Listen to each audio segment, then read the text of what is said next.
दोस्तों आज के इस क्लास में हम बात करने वाले हैं स्टोरी ऑफ इंग्लिश के बारे में, जो कि बिहार बोर्ड के स्टूडेंट के लिए काफ़ी खास क्लास आज होने वाली है। क्योंकि यहाँ पे हम क्लास 12 के अंतर्गत जो स्टोरी ऑफ इंग्लिश में जितने चैप्टर्स पढ़ने होते हैं उन सारे चैप्टर्स को एक ही वीडियो के अंतर्गत देख लेंगे। सारे चैप्टर्स कवर अप कर लेंगे एकमात्र इस वीडियो में।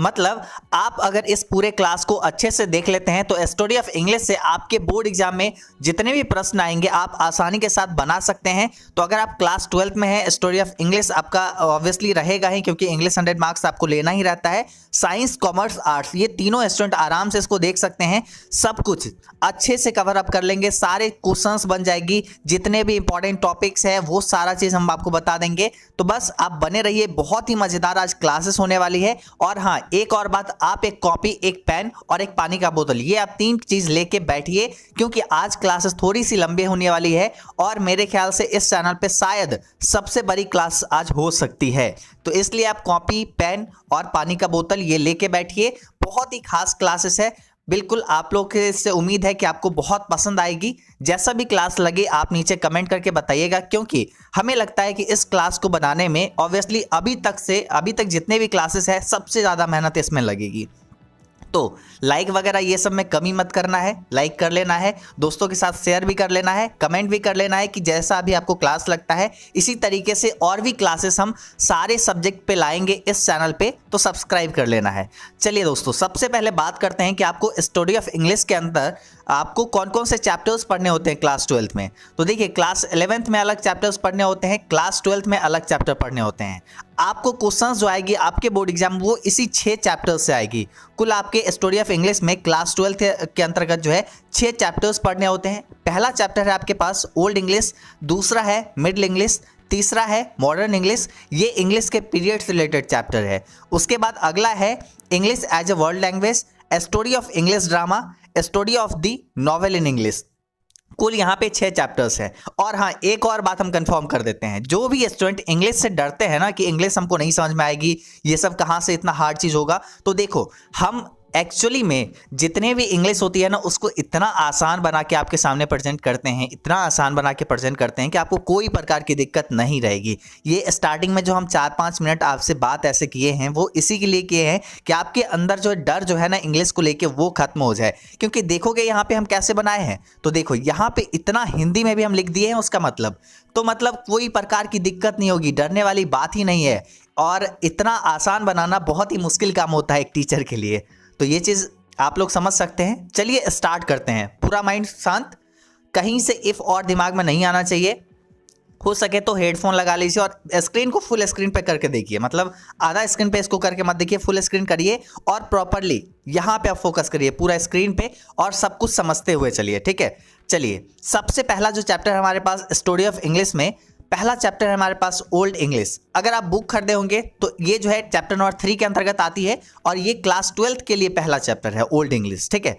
तो पहला चैप्टर हमारे लिए हो जाती है ओल्ड इंग्लिश। और चलिए इसको समझते हैं। देखिए, ओल्ड इंग्लिश जो है ना, इसके पीरियड के बारे में मतलब सबसे पहले समझते हैं। देखिए, इंग्लिश जो है, पूरा इंग्लिश जो आप आज लैंग्वेज देख रहे हैं, थोड़ा सा स्टोरी के रूप में इसको समझेंगे। इंग्लिश जो आप आज लैंग्वेज देख रहे हैं, हिंदी लैंग्वेज हुआ, इंग्लिश लैंग्वेज हुआ, भोजपुरी लैंग्वेज हुआ, तो ये सब जो लैंग्वेज है हमारा, तो आज जो है इंग्लिश क्या है, तो इंग्लिश बहुत सारे पीरियड में इसको डिवाइड किया गया है। कितने पीरियड में? 3 पीरियड में डिवाइड किया गया है। पहला है हमारे पास ओल्ड इंग्लिश, फिर है मिडिल इंग्लिश और तीसरा है मॉडर्न इंग्लिश। 3 पीरियड में इंग्लिश को डिवाइड किया गया है। मतलब इंग्लिश का जो समय है उसको 3 भाग में बांटा गया है। ओल्ड इंग्लिश किसको कहते हैं, तो AD 449 से 1066 तक बांटा गया है। मतलब इसको इसका पीरियड कब से दिया गया है, तो सन 449 से लेके 1066 तक का जो पीरियड है ना उसको ओल्ड इंग्लिश में दिया गया है। अब यहाँ पे आपके मन में एक सवाल ये होगी कि AD का फुल फॉर्म क्या होता है। एक्चुअली इस एक बार एग्जाम में ये सवाल था कि AD का फुल फॉर्म क्या होगा। तो देखिए, इसका होता है क्या चीज़, एनो डोमिनी इसका फुल फॉर्म होता है। एनो डोमिनी ये क्या होता है भैया, तो देखो, ईसा मसीह के जन्म के बाद जो होता है, ईसा मसीह के जन्म के बाद तो उसको कहते हैं AD, ठीक है, उसको कहते हैं AD, जिसको आप सन बोल सकते हैं। तो सन 449 से लेके सन 1066 तक जो है पीरियड क्या कहलाती है, ओल्ड इंग्लिश कहलाती है। और उसके बाद जो है फिर मिडिल इंग्लिश कब से कब है, तो ये जो है सन 1150 से लेके 1500 ईस्वी तक का पीरियड मिडिल इंग्लिश कहलाती है। और उसके बाद मॉडर्न इंग्लिश क्या होती है, तो देखो 1500 के बाद मतलब जब से मिडिल इंग्लिश खत्म हुआ और तब से जो स्टार्ट हुआ है मॉडर्न इंग्लिश आज तक, अभी जो हम लोग का प्रेजेंटली चल रहा है इंग्लिश, वो मॉडर्न इंग्लिश के अंतर्गत ही आ रही है। तो पीरियड को 3 पार्ट में डिवाइड किया गया, इंग्लिश को, ओल्ड इंग्लिश, मिडिल इंग्लिश और तीसरा मॉडर्न इंग्लिश। तो आज यहाँ पे हम लोग का पहला जो चैप्टर है क्या चीज, ओल्ड इंग्लिश। आइए थोड़ा सा पहले ओल्ड इंग्लिश समझते हैं, फिर मिडिल इंग्लिश समझेंगे, मॉडर्न इंग्लिश समझेंगे, हर एक चीज को अच्छे से देखेंगे। चलिए यहाँ पे जो है सबसे पहले स्टोरी के रूप में थोड़ा सा आप समझिए। देखिए ये जो है सन 449 में AD 449 में जर्मनी में रहने वाले जर्मन ट्राइब्स का मतलब क्या होता है, ट्राइब्स का मतलब होता है जनजाति। जो जर्मन के जनजाति थे एंग्लो सेक्सन, उसके बाद एंग्लो कैथोलिक, ये जो है मतलब बेसिकली ये जो है जर्मन ट्राइब्स जो थे ना, वो क्या करते थे, गोरे चिट्टे लोग थे। जर्मन ट्राइब्स जो थे वो क्या थे, गोरे चिट्टे लोग थे। और यहाँ पे जो है ये हमारा ओल्ड इंग्लिश जो है, इसको हम लोग जानते हैं क्या नाम से, एंग्लो सेक्सन के नाम से, एंग्लो कैथोलिक के नाम से। तो ये सब जानते हैं। पहले जो है कैथोलिक भाषा इंग्लैंड में चलती थी। मतलब आप जैसे अभी सोच रहे हैं कि अंग्रेज जो है हमारे देश भारत पे आके आक्रमण किया, इतना दिन शासन किया, ये वो, लेकिन उससे पहले वहाँ पे ब्रिटिश पे भी कोई शासन करके गया था। मतलब वो अगर हमें सताया है तो वो खुद भी सताया गया था एक समय पे, तो ऐसा था। तो देखो उस समय जो है ना, मतलब जर्मन ट्राइब्स जो लोग थे वो जाके उस पर हमला कर देते हैं और वो सताते हैं उसको, और बाद में आके वो भी यहाँ पे आके ऐसा वैसा करते हैं, इंडिया में आके इंडिया के लोगों को सताते हैं। तो मतलब एक पे बीता है तब आके दूसरे पे वो किया है। तो देखो उस पे भी कोई ना कोई था जो उस पे शासन करके रखा है। तो देखो यहाँ पे क्या है ना कि जो जर्मन ट्राइब्स थे वो गोरे चिट्टे लोग थे जो इंग्लिश से मिलता जुलता भाषा बोलते थे। क्योंकि देखो वो क्या थे, मतलब उस समय प्रॉपरली इंग्लिश तो थी नहीं, इंग्लिश का ऐसा कोई वजूद तो था नहीं, मतलब ज़्यादा धीरे धीरे करके कोई भी लैंग्वेज ग्रोन अप होती है, उसमें वर्ड ऐड होती है, तो उसके कारण वो बढ़ती जाती है। तो ये लोग इंग्लैंड पर आक्रमण किए, जो जर्मन ट्राइब्स थे वो लोग क्या किए, इंग्लैंड पर आक्रमण किए और वहाँ के लोग धीरे धीरे इंग्लिश बोलने लगे। और जब यहाँ पे जैसे मान लीजिए ये जो जर्मन ट्राइब्स के लोग थे ये सब पहले क्या थे, इंग्लिश बोलते थे, ठीक है, इंग्लिश बोलते थे। और वो क्या किए, मतलब ब्रिटिश पे आक्रमण किए। किस पे, ब्रिटिश पे आक्रमण किए और मतलब इंग्लैंड पर आक्रमण किए और वहाँ पे मतलब वो अपना शासन करने लगे और वहाँ के लोग धीरे धीरे इंग्लिश बोलने लगे। क्या हुआ, इंग्लिश बोलने लगे। जैसे भारत में इंग्लैंड आया, कैप्चर किया, तो धीरे धीरे देखे ना कि यहाँ पर भी लोग इंग्लिश बोलने लगे और आज यही का परिणाम है कि आज इंग्लिश वर्ल्ड लैंग्वेज है। और साथ ही साथ यहाँ पे देखो, और कुछ इस प्रकार इंग्लैंड में इंग्लिश की शुरुआत हुई। बिल्कुल आप जान गए कि इंग्लिश की शुरुआत इंग्लैंड में कैसे हुई। प्रॉपर ये उसका लैंग्वेज नहीं है, उस पर थोपा गया है। ऐसा 1066 तक चला।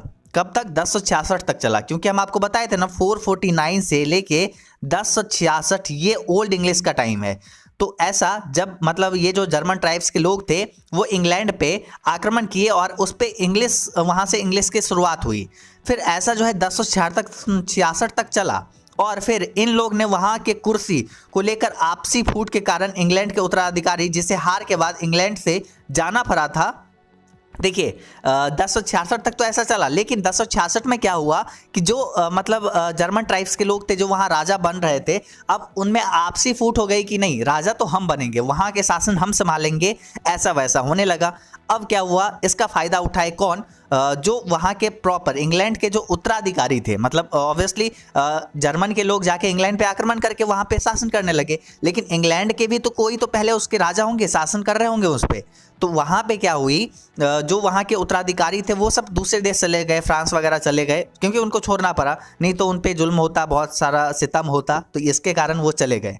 और उसके बाद फ्रांस के साथ मिलकर फिर से आक्रमण किया। कब, 1066 में फ्रांस के साथ मिलकर उसके उत्तराधिकारी जो हैं वो आक्रमण किया और इसी के साथ ओल्ड इंग्लिश समाप्त हो गई। क्योंकि उस में ये जो है फ्रांस जीत गया और ये यहाँ पे जर्मन ट्राइब्स का शासन खत्म हो गया। कहाँ पे, इंग्लैंड में। तो इसके साथ क्या हुआ कि 1066 से लेके अब यहाँ पे क्या होने लगा, फ्रेंच भाषा बोली जाने लगी। क्योंकि यहाँ पे ये जो फ्रेंच के शासक जो थे वो बोलने लगे कि नहीं, अगर मेरा यहाँ पे है तो मेरा लैंग्वेज तुम लोग को बोलना होगा। उसको कंपलसरी कर दिया गया हर जगह पे, कोर्ट में, स्कूल में, कॉलेज में, उसके बाद हर एक जगह जो है फ्रेंच भाषा को बोलने के लिए प्रमोट किया गया। तो ये इस प्रकार से ओल्ड इंग्लिश 1066 में कुल मिला के समाप्त हो गई। और जो लड़ाई सन 1066 में लड़ी गई उसका नाम जो है नॉर्मन कॉन्क्वेस्ट का नाम दिया गया, नॉर्मन कॉन्क्वेस्ट का नाम दिया गया। और इसी के साथ फ्रेंच भाषा बोली जाने लगी। फ्रेंच जीत गया तो फ्रेंच भाषा ऐसे में बोली जाने लगी। तो ये आपसे पूछा जा सकता है कि नॉर्मन कॉन्क्वेस्ट क्या है। तो आप जानते ही हैं कि नॉर्मन कॉन्क्वेस्ट 1066 में हुई और ये फ्रेंच में हुई थी। और साथ ही साथ यहाँ पे क्या है ना कि इसमें बेसिकली वही सारे डिस्कस किया गया कि जो मतलब कौन शासन करेगा, ये सारा चीज़ इसके बारे में। तो नॉर्मन कॉन्क्वेस्ट इसको कहते हैं। और 1066 से क्या हुआ, 1066 से यहाँ पे 1149 तक, 1066 से 1149 तक फ्रेंच भाषा ज़्यादातर जगह बोली जाने लगी। और फिर यहाँ पे क्या हुआ, 1150 से ये 1049 तक तो फ्रेंच भाषा ज़्यादातर जगह बोली जाने लगी। और फिर 1150 से वहाँ पादरियों को लगा कि इंग्लिश का वजूद ही ख़त्म हो जाएगी। आप खुद ही सोचिए, कोई व्यक्ति अगर 449 से लेके 1066 तक अगर इंग्लिश बोले, 1066 तक अगर इंग्लिश बोले, तो इतने 100 साल तक वो लोग इंग्लिश बोल रहे थे। और वही इंग्लिश का वजूद अगर ख़त्म हो जाए तो क्या मतलब इतना जल्दी, अगर मान लीजिए ऐसा कभी हो नहीं सकता है, अगर मान लीजिए इंडिया में कोई आक्रमण करते हैं और वो यहाँ के लोगों को हिंदी बोलने से मना करते हैं, तो क्या वो कर पाएंगे? ऑब्वियसली नहीं कर पाएंगे, क्योंकि हम लोग का क्या है कि मतलब हम लोग हिंदी को भूल ही नहीं सकते। मतलब इसके बिना हम कुछ और सोच ही नहीं सकते। इंग्लिश कितना भी आज हम लोग सीख रहे हैं, लेकिन ऑब्वियसली हम लोग सोचते जो हैं वो कहीं ना कहीं हिंदी में ही सोचते रहते हैं। तो ये तो है, एक लगाव है हमें हिंदी से। तो ऐसे इसी प्रकार क्या हुई, तो इंग्लिश का भी लगाव इंग्लैंड में हो गया। और लोग तो वहाँ के फ्रेंच के जो लोग थे वो फ्रेंच भाषा बोल रहे थे कि फ्रेंच भाषा तुम बोलो। तो ऐसे में क्या हुआ कि पादरियों को लगा कि इंग्लिश का वजूद धीरे धीरे खत्म होते जा रहा है। तो इसलिए इंग्लिश में स्पीच देना और उपदेश देना शुरू किए कौन? पादरी लोग, जो भी विद्वान लोग थे तो वो सब। और इस प्रकार मिडिल इंग्लिश की शुरुआत हुई। फिर से क्या हुआ, 1050 में यहाँ पे क्या हुआ कि फिर से क्या स्टार्ट हुआ, इंग्लिश लैंग्वेज स्टार्ट हुआ और उसको नाम दिया गया मिडिल इंग्लिश। क्योंकि 1066 से क्या हुआ, 1066 के बाद क्या हो गया कि फ्रेंच भाषा आ गया और फ्रेंच भाषा 1149 तक चला और फिर 1150 से लेके मिडिल इंग्लिश शुरू हो गई। तो यहाँ पे आपको कुल मिला के स्टोरी समझ में आ गया होगा। हाँ, जो भी स्टूडेंट बोर हो रहे हैं, बिल्कुल नहीं होना है, बहुत ही इंपॉर्टेंट और इंटरेस्टिंग यहाँ पे ये आपका टॉपिक है। देखिए यहाँ पे कुछ इंपॉर्टेंट पॉइंट भी आपको इसमें देखना रहेगा। तो देखिए अब उसका मैं यहाँ पे क्या बोला जा रहा है, इंपॉर्टेंट पॉइंट यहाँ पे ये है कि पीरियड क्या है इसका, ओल्ड इंग्लिश का। The period of old English is from AD 449 to AD 1066। मतलब 449 से लेके 1066 तक ओल्ड इंग्लिश का पीरियड कहा गया, ओल्ड इंग्लिश का काल को बांटा गया, समय इसका दिया गया है 449 से 1066 सन तक। अब उसके बाद देखिए, old English is also known as Anglo Saxon and Anglo Catholic. तो ओल्ड इंग्लिश को और नाम से जाना जाता है, क्या चीज़? एंग्लो सैक्सन और एंग्लो कैथलिक। तो ये ऑब्जेक्टिव टाइप क्वेश्चन के लिए बहुत ही ज़्यादा इंपॉर्टेंट है। अगला यहाँ पे देखिए, it is ordinary a German language. मतलब ये जो है it is originally a German language. मतलब इंग्लिश तो ऑब्वियसली जर्मन ट्राइब्स के लोग आए, इंग्लैंड पे आक्रमण किया और वहाँ पे मतलब इंग्लिश धीरे धीरे बोलने लगे, मतलब सब वहाँ के लोग बोलने लगे। तो ये क्या हुआ, ओरिजिनली जो है ये इंग्लिश जो है ये जर्मन लैंग्वेज है। मतलब ओल्ड इंग्लिश जो है ये जर्मन लैंग्वेज है, ब्रिटिश का अपना लैंग्वेज नहीं है। तो ये यहाँ पे कुछ इंपॉर्टेंट पॉइंट थी। अब आइए आगे जानते हैं कि अगला हमारे पास क्या टॉपिक है। देखिए आगे हमारे पास है dialect of old English. Dialect क्या होती है? डायलेक्ट की मतलब होती है बोली। जैसे आज देखिए हम यहाँ पे क्या बोल रहे हैं, बोली। जैसे आज यहाँ पे देखिए हम बोल रहे हैं, क्या चीज़ में बोल रहे हैं, यहाँ पे कोई बोलता है भोजपुरी में उसी चीज़ को बोलता है, कोई मैथिली में बोलता है। तो ये यहाँ पे क्या हो गया, इसको कहते हैं बोली। तो इंग्लिश का जो डायलेक्ट है उसको 4 पार्ट में डिवाइड किया गया। Dialect of old English divided into 4 types. तो ये बहुत ही ज़्यादा स्टार मार्क्स लगा लीजिए इसको, क्योंकि ये बहुत ही ज़्यादा इंपॉर्टेंट है। अपने कॉपी अगर आप लेके बैठे हैं, अगर मेरा बात आप माने हैं, कॉपी लेके बैठे हैं, तो पहले आप इसको कॉपी में नोट करिए, डायलेक्ट ऑफ ओल्ड इंग्लिश। तो वहाँ पर फिर नीचे लिखिए dialect of old English divided into 4 types. पहला हो जाएगा क्या चीज़, पहला यहाँ पे डायलेक्ट के बारे में है। डायलेक्ट 4 टाइप्स की होती है। पहला यहाँ पे है कैंटिस, नॉर्थम्ब्रियन, अमेरिकन और वेस्ट सेक्सन। यहाँ पे ये 4 डायलेक्ट है ओल्ड इंग्लिश के, याद रखिएगा, बहुत ही ज़्यादा इंपॉर्टेंट है। इससे सब्जेक्टिव क्वेश्चन भी आ सकती है, ऑब्जेक्टिव क्वेश्चन भी आ सकती है। चलिए अब यहाँ पे बात करते हैं डायलेक्ट ऑफ ओल्ड इंग्लिश हो गई। अब कैरेक्टरिस्टिक्स के बारे में बात करते हैं, ओल्ड इंग्लिश की क्या विशेषता थी उसके बारे में बात करते हैं। तो देखिए पहला यहाँ पे है the writing system of old English is totally different from today. मतलब आज की इंग्लिश से टोटली डिफरेंट था वहां पे लेखन कला जो था ओल्ड इंग्लिश में वो काफी ज्यादा अलग था। तो एक विशेषता तो ये हो गई। उसके बाद है दिस राइटिंग सिस्टम यूज्ड, मतलब this the writing system used the Ronik alphabets.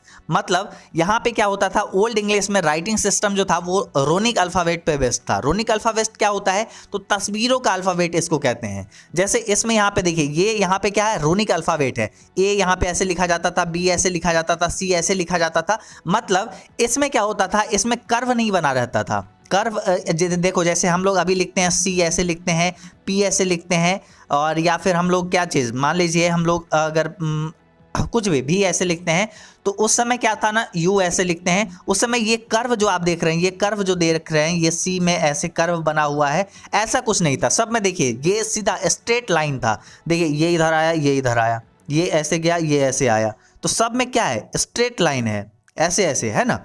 तो ये चीज इसका एक खासियत थी ओल्ड इंग्लिश की। अब यहाँ पे है आगे देखिए क्या है, foreign influence on old English. मतलब यहाँ पे फॉरेन से भी कुछ इन्फ्लुएंस किया गया ओल्ड इंग्लिश को, कुछ कुछ इसमें बदलाव किए गए, कुछ कुछ भाषा मतलब कुछ कुछ यहाँ पे वर्ड मीनिंग को ऐड किया गया, कुछ कुछ इसका मतलब इसमें बहुत सारे शब्द लिए गए। तो कौन कौन से, देखिए फ्रेंच से बहुत सारा ये प्रभावित हुआ, इन्फ्लुएंस हुआ ओल्ड इंग्लिश। फ्रेंच से ज़्यादा नहीं हुआ, फिर उसके बाद लैटिन से हुआ और स्कैंडिनेविया से हुआ, स्कैंडिनेविया से हुआ। यहाँ पे ये बहुत ज़्यादा प्रभावित, लैटिन और स्कैंडिनेविया से ये बहुत ज़्यादा प्रभावित हुआ, इन्फ्लुएंस हुआ ओल्ड इंग्लिश। क्योंकि यहाँ पे ये क्या हुआ ना कि इससे बहुत ज़्यादा वर्ल्ड मीनिंग को लिया गया। और साथ ही साथ आप अभी अगर ये सोच रहे होंगे कि स्कैंडिनेविया ये यहाँ पे कहाँ पे है, कौन सा ये देश है, आज तो हम नहीं सुन रहे हैं इसके बारे में कुछ भी, न्यूज़ कहीं से कुछ नहीं सुन रहे हैं। तो देखो आज के समय में जो नॉर्वे है, जो स्वीडन है, उसके बाद जो डेनमार्क है, ये जो है ये किसके नाम से जाना जाता है, मतलब ये जो है स्कैंडिनेविया कंट्री के नाम से जाना जाता है। ठीक है, ये तीनों कंट्री मिला के, नॉर्वे, स्वीडन, डेनमार्क, ये तीनों मिला के स्कैंडिनेवियन कंट्री हो जाती है। ठीक है, तो ये यहाँ पे आपको समझ में आ गया कि फॉरेन का भी इन्फ्लुएंस था ओल्ड इंग्लिश पे, और ये मेन जो है इन सब का था। तो इसमें यहाँ पे फ्रेंच का थोड़ा सा कम था और इन दोनों का बहुत ज़्यादा था। आगे यहाँ पे देखिए मैन्युस्क्रिप्ट ऑफ ओल्ड इंग्लिश, मतलब पांडुलिपि किसका, ओल्ड इंग्लिश का। मैन्युस्क्रिप्ट क्या होता है, तो देखिए यहाँ पे अब इसके बारे में बात करते हैं। मैन्युस्क्रिप्ट क्या होता है, हस्तलिपि को कहते हैं, जो हाथ से लिखी हुई है। देखिए क्या हुआ कि ओल्ड इंग्लिश जो था, पीरियड जो था, उस समय बोल सकते हैं कि लिटरेचर वगैरह, ज़्यादा साहित्य वगैरह नहीं लिखा गया इसमें। तो अभी जो कुछ अवेलेबल है वो हाथ से लिखी हुई कुछ कुछ चीज़ें हैं ओल्ड इंग्लिश का, वो अभी रखा गया है, उसको संग्रहित करके रखा गया है। देखिए मैन्युस्क्रिप्ट क्या होती है, उस दस्तावेज को मैन्युस्क्रिप्ट कहते हैं जो व्यक्ति या उनके लोगों द्वारा हाथ से लिखी गई हो, जिसे हस्तलिखित पत्र या हस्तलिखित पत्र कहते हैं। प्रिंट किया हुआ या किसी अन्य विधि से, किसी दूसरे दस्तावेज से यांत्रिक विद्युत रीति से नकल करके तैयार सामग्री को पांडुलिपि नहीं कहते हैं। बिल्कुल, अगर आप ये सोचेंगे कि हम एक पेपर है जिस पे हाथ से लिखा गया और उसको प्रिंट आउट करवा के रख लेते हैं, तो वो हस्तलिपि के अंतर्गत नहीं आएगी, मैन्युस्क्रिप्ट के अंतर्गत नहीं आएगी। मैन्युस्क्रिप्ट वो होती है जो हाथ से लिखी जाती है। अब यहाँ पे उसके बारे में बात करते हैं कि ओल्ड इंग्लिश के मैन्युस्क्रिप्ट क्या है, ओल्ड इंग्लिश के मैन्युस्क्रिप्ट क्या है। तो देखिए यहाँ पे ओल्ड इसके यहाँ पे देखिए मैन्युस्क्रिप्ट तो आप समझ गए कि हाथ से लिखी हुई कुछ पुस्तक। तो आज ओल्ड इंग्लिश का कुछ प्रमुख पुस्तक है जो हाथ से लिखी हुई है, उसके बारे में बात करते हैं। तो यहाँ पे 4 पुस्तक आपके बुक में दिया गया है, जिसको आपको याद करके रखना है कि ये ओल्ड इंग्लिश का मैन्युस्क्रिप्ट है। पहला यहाँ पे क्या है, यहाँ पे पहला हमारे पास क्या हो जाता है, बेओवुल्फ हो जाएगी, दी बेओवुल्फ, और उसके बाद हो जाएगी दी जूनियस, दी जूनियस यहाँ पे हो जाएगी, और उसके बाद तीसरा हो जाएगा क्या चीज़, दी एग्जेटर बुक, दी एग्जेटर बुक। उसके बाद यहाँ पे हो जाएगी दी वर्सेली बुक। यहाँ पे ये 4 जो है मैन्युस्क्रिप्ट है किसके, ओल्ड इंग्लिश के, ये आप याद रखिएगा। क्या क्या चीज़, बेओवुल्फ पहला, दूसरा यहाँ पे है दी जूनियस, उसके बाद है दी एग्जेटर बुक, उसके बाद है दी वर्सेली बुक। यहाँ पे ये 4 मैन्युस्क्रिप्ट है। अब आगे यहाँ पे देखिए क्या है, golden period of old English literature. Old English literature का, साहित्य का गोल्डन पीरियड कौन सा था, तो देखिए the period of king Alfred. King Alfred का समय जो था called the golden period of English literature. King Alfred का समय जो है वो गोल्डन पीरियड कहलाता है, क्या चीज, इंग्लिश साहित्य का, लिटरेचर का, बिकॉज क्योंकि ही ट्रांसलेटेड लैटिन वर्क्स इनटू, यहाँ पे इनटू होगा, यहाँ पे इनटू होगा, ठीक है, इनटू वेस्ट सेक्शन। मतलब यहाँ पे वो क्या किए, किंग अल्फ्रेड जो थे वो क्या किए, बहुत सारे लैटिन के जो वर्क थे, जो कि मतलब पोएम थे, उसके बाद जो स्टोरी थी, लिटरेचर थी, उस सब को क्या किए, ये बहुत सारे विद्वान को लाए और उसको बोले कि भाई तुम इसको ट्रांसलेट करो। कौन सा लैंग्वेज में, तो ये हमारा ओल्ड इंग्लिश में ट्रांसपोर्ट करो, मतलब ट्रांसलेट करो, वेस्ट सेक्शन में तुम ट्रांसलेट करो। तो वेस्ट सेक्शन क्या है, तो ये ओल्ड इंग्लिश का डायलेक्ट है, जो कि हमें आपको जस्ट ऊपर बताए हैं ओल्ड इंग्लिश के डायलेक्ट में। तो यहाँ पे कुछ इस प्रकार से आपका पूरा ओल्ड इंग्लिश अच्छे से कंप्लीट होती है। अब हम लोग देखेंगे अगला चैप्टर को। चलिए दोस्तों, अब हम लोग का सेकंड चैप्टर आ जाती है स्टोरी ऑफ इंग्लिश का। अभी तक हम लोग स्टोरी ऑफ इंग्लिश में क्या क्या चीज पढ़ चुके हैं, सबसे पहले तो चलिए हम वो जान लेते हैं, और उसके बाद यहाँ पे ये सेकंड चैप्टर स्टार्ट करेंगे और बहुत अच्छे से समझाएंगे। यहाँ पे सेकंड चैप्टर कोई बड़ा चैप्टर नहीं है। देखिए, सबसे पहले आपको क्लास 12 स्टोरी ऑफ इंग्लिश में 6 चैप्टर्स पढ़ना है। पहला चैप्टर स्टोरी ऑफ इंग्लिश में ओल्ड इंग्लिश जो है ये कंप्लीट हो चुका है हमारा। यहाँ पे पहला चैप्टर ओल्ड इंग्लिश खत्म हो चुका है। अभी हम लोग को देखना क्या चीज है, मिडिल इंग्लिश। पहले चलिए मिडिल इंग्लिश को जानते हैं, छोटा सा चैप्टर है, और उसके बाद हम लोग मॉडर्न इंग्लिश की तरफ बढ़ेंगे और उसको भी बहुत अच्छे से जानेंगे। बस आप लोग को क्या करना है, पूरा माइंड कंसंट्रेट करके देखिए, बहुत ही ज़्यादा इंपॉर्टेंट यहाँ पे इससे सवाल रहती है, तो इसलिए देखिए पहले इसको अच्छे से।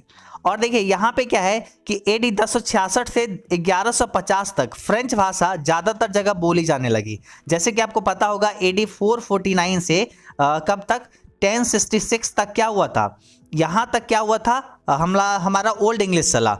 और उसके बाद क्या हुआ कि जो जर्मन टाइप्स के लोग थे उनको आपस में ही फूट हो गई, और उसका फ़ायदा उठाते हुए फ्रेंच के जो लोग थे वो, मतलब फ्रेंच के लोग आक्रमण किए किस पे, इंग्लैंड पे। तो उसके बाद क्या हुआ, वहाँ पे वो शासन करने लगे फ्रेंच के लोग, और उसी के कारण क्या हुआ, वहाँ पे फ्रेंच को थोप दिया गया, मतलब फ्रेंच भाषा सब बोलने लगे वहाँ पर। पूरे स्कूल, कॉलेज, ऑफिस, ये सब जगह फ्रेंच भाषा बोली जाने लगी, और उससे क्या हुआ, इंग्लिश खत्म हो गया। तो मतलब 1066 में जो इंग्लिश खत्म हुआ ना, तो उसके बाद क्या हुआ कि 1066 से लेके 1150 तक फ्रेंच भाषा ज़्यादातर जगह बोली जाने लगी। और फिर क्या हुआ कि 1150 में जब फ्रेंच भाषा का ख़त्म होने वाला था, यहाँ पे क्या हुआ, 1150 में वहाँ के पादरियों को लगा कि इंग्लिश का वजूद खत्म हो जाएगी, मतलब इंग्लिश तो अब खत्म हो जाएगी, ऐसा लगा वहाँ के इंटेलेक्चुअल्स को, बुद्धिजीवी लोगों को ऐसा लगा। इसलिए इंग्लिश में स्पीच देना, उपदेश देना शुरू किया। समझिए 449 से लेके 1066 तक, इतने 100 सालों तक अगर कोई व्यक्ति अगर एक लैंग्वेज बोल रहा है, अगर उस लैंग्वेज को कम्प्लीटली हटा दिया जाए तो वो जो कनेक्टेड रहेगा अपना लैंग्वेज से, तो वो उसको अच्छा नहीं लगेगा। तो ऐसे ही पादरियों को लगा, उसके बाद जो बुद्धिजीवी लोग थे उन सबको लगा कि नहीं, इंग्लिश का तो ऐसे में वजूद ही खत्म हो जाएगा। तो उसके बाद क्या किया कि इंग्लिश में स्पीच देना, उपदेश देना शुरू किया, और इस प्रकार मिडिल इंग्लिश की शुरुआत हुई। तो ऑरिजिन इसका कैसे हुआ ये समझ में आ गया। उसके बाद देखिए कब हुआ इसका ऑरिजिन, तो पीरियड इसका कहा जाता है the period of middle English is from 1150 to 1500, मतलब 1150 से लेके 1500 तक यहाँ का जो पीरियड है उसको कहते हैं मिडिल इंग्लिश का पीरियड। समझ में आ गया, अच्छे से हो गया हुआ क्लियर। अब देखिए यहाँ पे क्या है आगे, यहाँ पे बेसिकली क्या है, two significant event of middle English. Significant का मतलब क्या होता है, इसका मतलब होता है खास, विशेष, महत्वपूर्ण। तो कुछ महत्वपूर्ण इवेंट हुआ मिडिल इंग्लिश के साथ, तो वो कौन कौन से हैं चलिए उसके बारे में जानते हैं। टू सिग्निफिकेंट इवेंट, तो देखिए पहला है हमारे पास the introduction of printing technology, मतलब प्रिंटिंग टेक्नोलॉजी आया देश में, हर एक जगह क्या हो गया, प्रिंटिंग टेक्नोलॉजी का बढ़ावा मिलने लगा। उसके बाद द ग्रेट वोवेल शिफ्ट आया। तो ये दो क्या हुआ, सिग्निफिकेंट इवेंट हुआ मिडिल इंग्लिश में। अब आप बोलोगे कि भैया ये क्या हुआ, इसका मतलब क्या हुआ, the introduction of printing technology. आइए ना अभी हम लोग जानते हैं, फिर इसके बारे में भी जानेंगे द ग्रेट वोवेल शिफ्ट के बारे में। तो two significance event of middle English, पहला है the introduction of printing technology. तो आइए इसको समझते हैं। The printing press set up by, बहुत ही इंपॉर्टेंट, ये ऑब्जेक्टिव क्वेश्चंस में ज्यादातर पूछी जाती है। The printing press set up by William Caxton in England in AD 1476। मतलब विलियम कैक्सटन जो थे ये यहाँ पे क्या किए, इंग्लैंड में ये प्रिंटिंग प्रेस क्या किए, वो बनाए, मतलब उसको सेटअप किए। कब? तो 1476 में। It played a historic role in the development of English. तो ये जो है मतलब बहुत ही ऐतिहासिक भूमिका निभाई किसमें, इंग्लिश को बढ़ावा देने में, डेवलप होने में, विकसित होने में ये जो प्रिंटिंग प्रेस है बहुत ही ज़्यादा बढ़ावा दिया। तो आपसे पूछा जा सकता है कि the printing press setup by होम और वेयर, तो यहाँ पे विलियम कैक्सटन, और कहाँ पे, इंग्लैंड में, और कब? तो 1476 में। तो ये आप याद रखिएगा। अभी यहाँ पे देखिए ये बहुत ही ऐतिहासिक भूमिका निभाई अपनी जो इंग्लिश है उसको विकसित करने में, डेवलपमेंट करने में। और यहाँ पे देखिए आप खुद ही सोचिए, जब अगर प्रिंटिंग प्रेस नहीं रहता तो उस समय क्या स्थिति रहती। जैसे अगर मान लीजिए कोई एक राइटर है, अगर वो अपना किताब लिखा और वो अगर मान लीजिए किसी और व्यक्ति को चाहता है कि कोई और व्यक्ति भी ये किताब को पढ़ पाए, तो वो कैसे कर सकता है? या तो वो बैठ के लिखता रहे, मतलब 10-15 कॉपी बनाएगा, उसको लिखेगा पूरा किताब, और फिर दूसरा किताब दूसरे व्यक्ति को देगा, तब जाके पूरा हाथ से लिख के देगा ना, क्योंकि प्रिंटिंग प्रेस तो था ही नहीं, ऐसा कुछ टेक्नोलॉजी ही नहीं था जिससे क्या होगा, एक पेज पे जो लिखा हुआ है वही सेम ऑटोमेटिक दूसरे पेज पे आ जाए। तो ये पहले था ही नहीं, तो ये दिक्कत होती थी। मतलब मानिए कोई अगर कविता, कोई कवि लिख रहे हैं तो उनका कविता जो उनकी पोएम, पोएट्री है वो और भी लोगों तक नहीं पहुंच पाती थी, क्योंकि प्रिंटिंग प्रेस नहीं था। और जब ये प्रिंटिंग टेक्नोलॉजी आया तो उसके बाद क्या हुआ, उसके बाद तो यहाँ पे मतलब समझिए मिडिल इंग्लिश के समय में हर एक राइटर, हर एक सबको लगा कि नहीं, अब तो जो हम लिखेंगे उसको कई सारे लोग पढ़ सकते हैं, अच्छा लगेगा सभी को। तो अब क्या हुआ, उनको बढ़ावा मिला, और वो काफ़ी, ये जो है मिडिल इंग्लिश ना बहुत ही इंपॉर्टेंट भूमिका निभाती है इंग्लिश को बनाने में, और उसको मिडिल इंग्लिश को बनाने में सबसे बड़ा हाथ है यहाँ पे प्रिंटिंग प्रेस का। अब अगला यहाँ पे देखिए क्या है, ग्रेट वोवेल शिफ्ट। यहाँ पे 2 सिग्निफिकेंस इवेंट था ना, तो पहला तो हम लोग जान गए कि महत्वपूर्ण इवेंट हुआ मिडिल इंग्लिश के साथ। पहला तो आया क्या चीज़, the introduction of printing technology, मतलब प्रिंटिंग टेक्नोलॉजी आया, पहला तो सिग्निफिकेंस इवेंट ये हुआ। दूसरा हुआ द ग्रेट वोवेल शिफ्ट। ये क्या होता है, तो आइए थोड़ा सा इसके बारे में जानते हैं। देखिए, the great vowel shift involved A series of the pronunciation of the English long vowels. यहाँ पे क्या बताया जा रहा है, ग्रेट वोवेल शिफ्ट जो है ये क्या हुआ, ये प्रोनाउंसिएशन जो था ना वोवेल का, बड़ा इंग्लिश का जो वोवेल्स हुआ करता था, वोवेल से बना हुआ शब्द जो होता था, उसके प्रोनाउंसिएशन में इसमें बहुत ज़्यादा सुधार किया गया। It changes begin in about AD 1400 and were fully established by end of the middle English. मतलब इसकी शुरुआत, किसकी शुरुआत, ग्रेट वोवेल शिफ्ट की शुरुआत जो है 1400 ईस्वी में हुआ, और ये जो है मिडिल इंग्लिश को खत्म होते होते अंत तक ये पूरा एस्टेब्लिश्ड, अच्छे से स्थापित हो गया। अब देखो इसमें क्या होता था, वोवेल्स क्या होता है, A-E-I-O, ये होता है A-E-I-O-U, ये होता है 5 वोवेल, पता है। तो इस सब का जो मतलब वर्ड मीनिंग जो होता था ना, वर्ड जो बनाता था, इससे सब जो बनता था, उसका प्रोनाउंसिएशन में बहुत ज़्यादा सुधार किया गया मिडिल इंग्लिश में। तो ये 2 सिग्निफिकेंस इवेंट था, पहला तो एक प्रिंटिंग टेक्नोलॉजी और दूसरा ग्रेट वोवेल शिफ्ट। तो याद रखिएगा, बहुत ही इंपॉर्टेंट है। उसके बाद अगला यहाँ पे हमारे पास है क्या, डायलेक्ट ऑफ मिडिल इंग्लिश, मतलब बोली जो होता है, बोलचाल, बोलने का तरीका, ये बोली जो बेसिकली होता है मिडिल इंग्लिश का, कितने हैं वो उसके बारे में बात करते हैं। तो देखिए, dialect of middle English divided into 5 types. मतलब ये जो है ना डायलेक्ट जो है मिडिल इंग्लिश का, वो 5 पार्ट्स में डिवाइड किया गया है। जैसे कि आपको बताए थे कि ओल्ड इंग्लिश में क्या था, 4 पार्ट में डिवाइड था। पहला था क्या था, नॉर्थम्ब्रियन, वेस्ट सेक्शन, कैंथिस्ट और अमेरिकन। ये यहाँ पे 4 जो क्या था डायलेक्ट था ओल्ड इंग्लिश में। लेकिन यहाँ पे हम लोग पढ़ रहे हैं मिडिल इंग्लिश का, तो मिडिल इंग्लिश में बेसिकली यहाँ पे 5 डायलेक्ट होते हैं। जैसे देखिए, नॉर्थम्ब्रियन था, वो बाद में चेंज होकर नॉर्थर्न बन गया। वेस्ट सेक्शन था तो वो साउथर्न बन गया। कैंटिस था तो वो कैंटिस ही रह गया। और उसके बाद अमेरिकन जो था वो बन गया ईस्ट मिडलैंड और वेस्ट मिडलैंड। तो यहाँ पे ये चेंज आई, क्या चीज़, ये जो है अमेरिकन जो था ये 2 में बदल गया, ईस्ट और वेस्ट मिडलैंड। और बाकी नॉर्थम्ब्रियन, तो यहाँ पे नॉर्थ तो नॉर्थर्न हो गया। वेस्ट सेक्शन, तो यहाँ पे सेक्शन है तो ये साउथर्न बन गया। कैंटिस, वो कैंटिस ही रह गया। और अमेरिकन जो है ईस्ट मिडलैंड और वेस्ट मिडलैंड, ये इसमें कन्वर्ट हो गया। तो यहाँ पे बेसिकली ओल्ड इंग्लिश में 4 डायलेक्ट और मिडिल इंग्लिश में 5 डायलेक्ट होते हैं। और वही जो है ये अपना मॉडर्न इंग्लिश जो है इसमें कोई डायलेक्ट नहीं होते हैं। तो यहाँ पे अब चलिए आगे देखिए इसमें क्या है। देखिए आगे यहाँ पे आपको देखना है modern English has evolved from east Midland dialect. यहाँ पे देखिए ये जो है हमारा आज मॉडर्न इंग्लिश जो अभी हम लोग बोल रहे हैं 1500 से लेके अभी तक टिल नाउ, अभी तक हम जो बोल रहे हैं ये हमारा मॉडर्न इंग्लिश है। और मॉडर्न इंग्लिश कहाँ से आया है, तो वो आया है क्या चीज़ से, ईस्ट मिडलैंड से। मतलब ये अमेरिकन जो दो पार्ट में डिवाइड हुआ है, ईस्ट मिडलैंड और वेस्ट मिडलैंड, तो यहाँ पे वो आया है ईस्ट मिडलैंड से, क्या चीज, ईस्ट मिडलैंड डायलेक्ट से। तो ये आपको याद हो गई। उसके बाद आगे यहाँ पे देखिए well non works of these writers, मतलब कुछ राइटर्स ऐसे हैं जो कि मिडिल इंग्लिश में बहुत अच्छे जाने जाते थे, वो बहुत ही ज़्यादा प्रसिद्ध थे। तो देखिए सबसे पहले यहाँ पे चौसर जी थे। कौन, चौसर जी।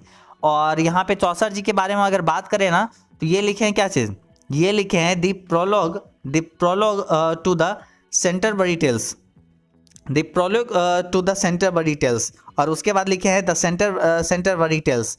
ये दो यहाँ पे ये लिखे हैं कौन, चौसर जी लिखे हैं। तो ये द सेंटरबरी टेल्स कौन लिखे हैं, ऐसा कोई एग्जाम में प्रश्न आ सकती है। Who wrote the Canterbury tales, तो वहाँ पे आपको जवाब देना होगा कि चौसर लिखे हैं, चौसर। उसके बाद देखिए गोबर, देखिए इनका नाम गोबर है, ऑब्वियसली काम तो बहुत अच्छा है इनका। देखिए यहाँ पे क्या है कि गोबर जी क्या क्या लिखे हैं, तो गोबर जी लिखे हैं यहाँ पे मेडिटेंटिस और वॉक्स क्लेमेंटिस, ये लिखे हैं दो, ये हो गया मेडिटेंटिस और वॉक्स क्लेमेंटिस। और उसके बाद जो है क्या है कॉन्फेसियो एमेंटिस। तो ये यहाँ पे कुछ तीन जो है ये लिखे हैं, मतलब अपना जो है मतलब इनका जो लेख है वो यहाँ पे हम लोग देख लिया, रचना जो है उसको हम लोग जान गए। उसके बाद देखिए है लंगलैंड, यहाँ पे है लंगलैंड, ये क्या है, तो देखिए इसमें ये यहाँ पे क्या क्या लिखे हैं, गोबर जी तो वो सब लिखे। लंगलैंड यहाँ पे क्या लिखे हैं, तो देखिए पियर्स टू द प्लोमैन, यहाँ पे लंगलैंड लिखे हैं। और वही यहाँ पे क्या है, वाइक्लिफ यहाँ पे क्या लिखे हैं, बाइबल को ट्रांसलेट किए हैं इंग्लिश में, मिडिल इंग्लिश में यहाँ पे ये ट्रांसफर कर दिए वाइक्लिफ बाइबल को इंग्लिश में। ठीक है, तो याद रहना चाहिए ये सब। अब देखिए यहाँ पे कुछ एक नोट है जो कि आपको जानना बहुत ही ज़रूरी है, बेहद ज़रूरी है। वो ये है कि देखिए जियोफरी चौसर, ये इनका पूरा नाम जो है जियोफरी चौसर है। जियोफरी चौसर जी जो हैं वो क्या है, is called the father of English literature and the father of English poetry. मतलब यहाँ पे चौसर जी जो हैं वो इंग्लिश लिटरेचर और इंग्लिश पोइट्री के फादर कहलाते हैं। चौसर जो है इंग्लिश लिटरेचर और इंग्लिश पोइट्री के यहाँ पे वो क्या कहलाते हैं, फादर कहलाते हैं, पिता कहलाते हैं। तो याद रहेगी। अगला यहाँ पे देखिए, और चौसर जी की क्या क्या रचना है ये भी याद रखना है, द सेंटरबरी टेल्स। उसके बाद देखिए बाइबल को ट्रांसलेट इंग्लिश में कौन करवाया, वाइक्लिफ, जो कि आपको हम यहाँ पे बता चुके हैं। ठीक है, तो इसी के साथ में आपका प्रॉपर मिडिल इंग्लिश भी कंप्लीट हो जाती है, अच्छे से आपको सारा चीज़ हम बता दिए हैं। अब दोस्तों हम लोग का यहाँ पे अगला जो चैप्टर आ जाती है उसका नाम है मॉडर्न इंग्लिश। देखिए अभी तक हम लोग ओल्ड इंग्लिश को देख चुके हैं, मिडिल इंग्लिश को देख चुके हैं, अभी हम लोग का यहाँ पे तीसरा चैप्टर है मॉडर्न इंग्लिश। आइए इसको भी काफ़ी अच्छे से समझते हैं, सब कुछ अच्छे से क्लियर कर देंगे।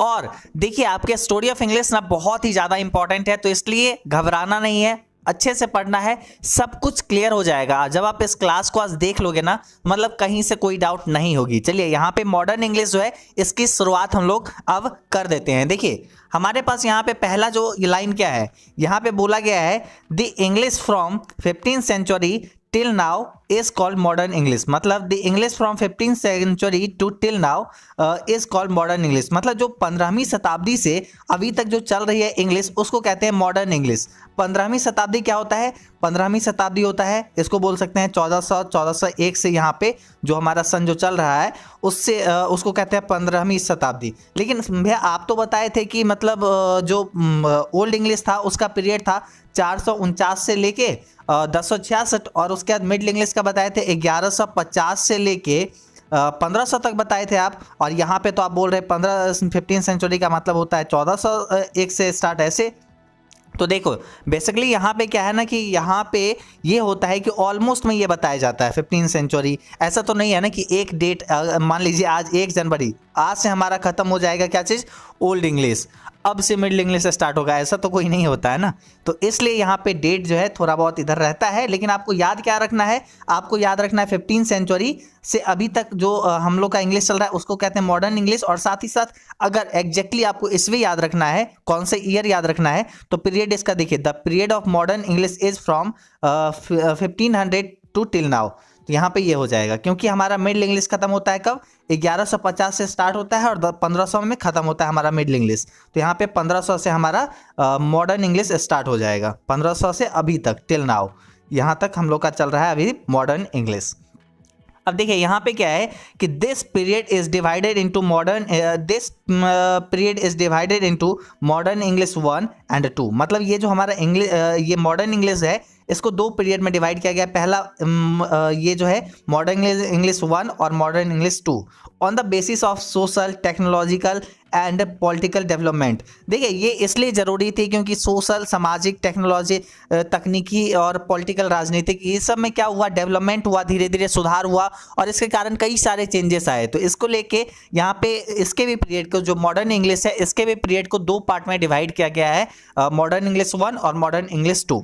ठीक है, उसके बाद देखिए सबसे पहला है the development of modern English 1 was largely helped bye. मतलब जो मॉडर्न इंग्लिश है उसका डेवलपमेंट तब हुआ जब इसको क्या चीज ज़्यादा तब हुआ जब इसको हेल्प मिला किससे, introduction of the printing technology in 1476। आपको पिछले मिडिल इंग्लिश में बताए थे ना कि जब जो है प्रिंटिंग टेक्नोलॉजी आई 1476 में, उसके बाद जो है मतलब बहुत ज़्यादा मतलब क्या हुआ कि बुक वगैरह छपने लगी। जो मान लीजिए आपके पास एक पेपर है उस पर आप अगर कुछ हाथ से लिखे हुए हैं तो उसका आप प्रिंट करवा सकते हैं, उसका प्रिंट सेम एज दूसरे पेपर में उतरवा सकते हैं। जैसे आज फोटो स्टेट होता है, फोटो कॉपी होता है, तो वो पहले तो ये नहीं थी ना। तो इसके कारण क्या होता था, जो भी लेखक कुछ भी लिखते थे तो वो बस अपने हाथ से जो लिखते थे बस वहीं तक वो सीमित रहता था। अगर किसी व्यक्ति को वही चीज़ पढ़ना है तो या तो उस लेखक को दोबारा फिर से वही चीज़ लिखना पड़ता था अपने हाथ से, और नहीं तो सेम जो लिखे हैं वही सीधा कॉपी के उठा के उनको दे देना होता था। तो ये एक दिक्कत हुआ करती थी। लेकिन जब से ये मान लीजिए प्रिंटिंग टेक्नोलॉजी आ गया, जैसे अगर एक बुक हम लिखे तो बस प्रिंटिंग टेक्नोलॉजी से दूसरा बुक सेम इट इज हम निकाल दिए, तो ये हो गई। अब इस दूसरा बुक से तीसरा बुक, तीसरा बुक, चौथा बुक, ऐसे बनते गया, अलग अलग लोग इसको पढ़ते गए।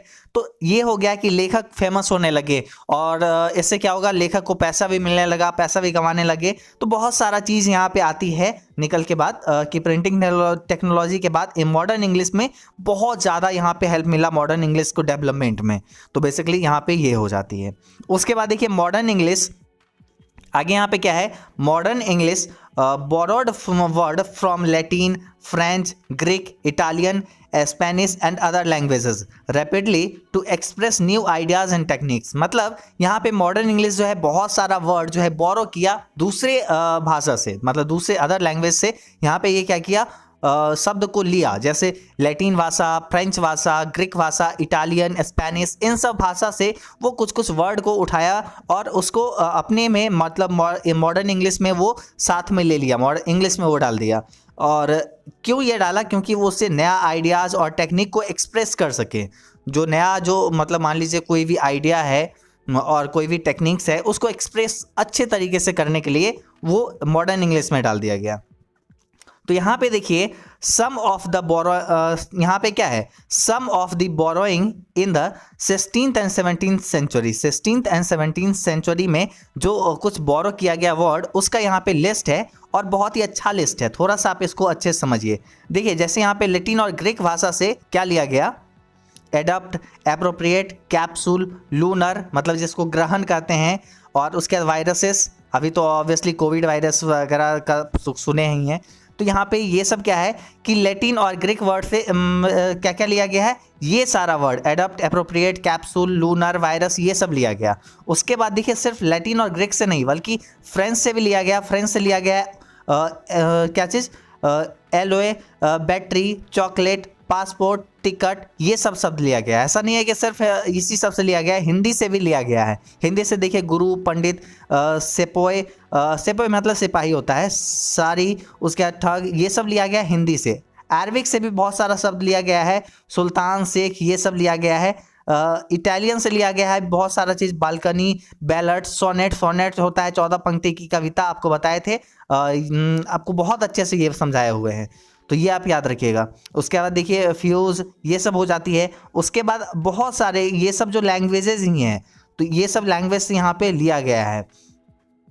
और आगे यहाँ पे देखिए, जैसे अगर हम बात करें तुर्किश की बात करें, तो तुर्किश से देखिए कॉफ़ी लिया गया है, कॉफ़ी यहाँ पे इंपॉर्टेंट हो जाती है। उसके बाद देखिए यहाँ पे क्या है, अफ्रीकन्स, तो अफ्रीकन्स से यहाँ पे ट्रैक शब्द लिया गया है। उसके बाद डच से यहाँ पे क्या लिया गया है, यहाँ पे लैंडस्केप लिया गया है, स्लिम लिया गया है, इल्स लिया गया है। स्पेनिश यहाँ पे बनाना, कॉकरोच, गिटार, यहाँ पे पटेटो, ये सब लिया गया है। उसके बाद पार्सियन से भी यहाँ पे लिया गया बाजार, सोफा, ये सब उसके बाद किस्मेट, ये सब जो है कहाँ से लिया गया, पार्सियन से। मतलब यहाँ पे अलग अलग इतने सारे जो लैंग्वेजेस के लिस्ट हैं, इस सब से यहाँ पे ये सब शब्द लिया गया है। और देखिए यहाँ पे ये पूरी लिस्ट नहीं है, बल्कि बहुत ज़्यादा शब्द लिए गए हैं, बल्कि यहाँ पे ये सब तो छोटा सा सम ऑफ द बोरोइंग, मतलब कुछ यहाँ पे बोरोइंग शब्द जो है 16 और 17 में लिया गया था, उसमें इंपॉर्टेंट वर्ड जो थी वो यहाँ पे लिखा गया है।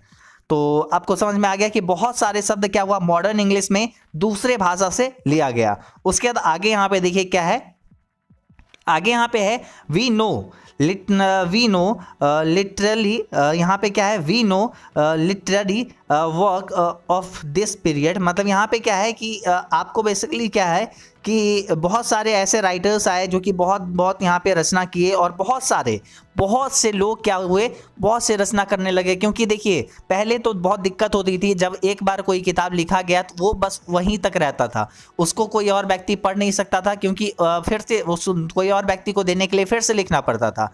लेकिन मॉडर्न इंग्लिश में क्या हुआ, प्रिंटिंग टेक्नोलॉजी वगैरह सब आ गया, और यहाँ पे क्या हो रहा है कि मतलब अगर मान लीजिए एक कॉपी कोई हाथ से लिखा, तो उसको जो है अब अलग अलग प्रिंट आउट निकाल के अलग अलग लोगों तक मतलब कॉपी उसका पहुंच जाता है, तो आराम से सब लोग पढ़ लेते हैं। तो इसके कारण क्या हुआ कि बहुत ज़्यादा वहाँ पे राइटर्स आए, बहुत ज़्यादा रचनाएं हुए, बहुत सारे वर्क हुए। तो यहाँ पे इसके बारे में आप जानते हैं। तो देखिए यहाँ पे क्या है, यहाँ पे है एडमंड स्पेनर, क्या है, एडमंड स्पेनर जो है यहाँ पे क्या लिखे, फेरी क्वीन लिखे। फेरी क्वीन को कौन लिखे, एडमंड स्पेंसर। तो ये ऐसे आपके एग्जाम में क्वेश्चन आ सकता है कि फेरी क्वीन को कौन लिखे हैं, तो एडमंड स्पेंसर यहाँ पे सही आंसर हो जाएगी, ऐसा यहाँ पे रहेगा। अब उसके बाद देखिए यहाँ पे आगे है क्या चीज़, अगला है हमारे पास यहाँ पे क्रिस्टफर, यहाँ पे जो है हमारे पास जैसे देख रहे हैं डॉक्टर, क्या है हमारे पास, डॉक्टर फोस्टस। ये जो रचना है इसको कौन लिखे हैं, इसको लिखे हैं क्रिस्टोफर मार्लोव। ये हमारे पास है क्रिस्टोफर मार्लोव। ऐसे आपके सवाल एग्जाम में रहती है कि डॉक्टर फोस्टस, ये जो डॉक्टर फोस्टस है इसको कौन लिखे हैं, तो इसको लिखे हैं कौन, क्रिस्टोफर मार्लोव, ठीक है, याद रहेगा। उसके बाद देखिए ऐसे जो है, ऐसे इसको कौन लिखे हैं, इसको लिखे हैं फ्रांसिस बेकन इसको लिखे हैं। उसके बाद वॉल्वेन यहाँ पे कौन लिखे हैं, ये जो है वॉल्पोन, इसको कौन लिखे हैं, वॉल्पोन को, इसको लिखे हैं बेन जॉनसन जी। तो ये सब बेन जॉनसन के बारे में ऑब्वियसली आपको पता ही होगा। उसके बाद देखिए शेक्सपियर यहाँ पे क्या क्या लिखे हैं, किंग लियर लिखे हैं, उसके बाद लिखे हैं ओथेलो, उसके बाद मैकबेथ लिखे हैं, उसके बाद लिखे हैं उसके बाद आगे लिखे हैं the merchant of Venice etc। यहाँ पे शेक्सपियर भी बहुत सारे रचनाएं को लिखे हैं, तो ये सब आपको पता हो गई होगी। अब यहाँ पे कुछ और बातें आती है जो कि आपको जानना बहुत ही जरूरी है, चलिए उसको भी समझ लेते हैं। देखिए क्या है, 18th century is also known as the Augustan age, मतलब यहाँ पे 18th सेंचुरी की एज को हम लोग क्या कहते हैं, ऑगस्टन एज कहते हैं। कैसे, ऑगस्टन एज। तो यहाँ पे ये याद रखिएगा, जैसे हम लोग जानते हैं कि भक्ति काल, रीति काल, ये सब काल जो है हिंदी में, उसी तरीके से ऑगस्टन एज यहाँ पे इंग्लिश में होती है। 18th सेंचुरी को हम लोग ऑगस्टन एज के नाम से जानते हैं, ठीक है। उसके बाद देखिए, और ये सब जो पोइट हैं, ये सब ऑथर जो थे, ये एलिजाबेथ के समय के ऑथर हैं। तो ये भी आप याद रख सकते हैं, ऐसा भी सवाल आ सकता है कि शेक्सपियर कौन से मतलब किसके काल के थे, तो आप वो चीज़ लिख सकते हैं, एलिजाबेथ एज के वो थे।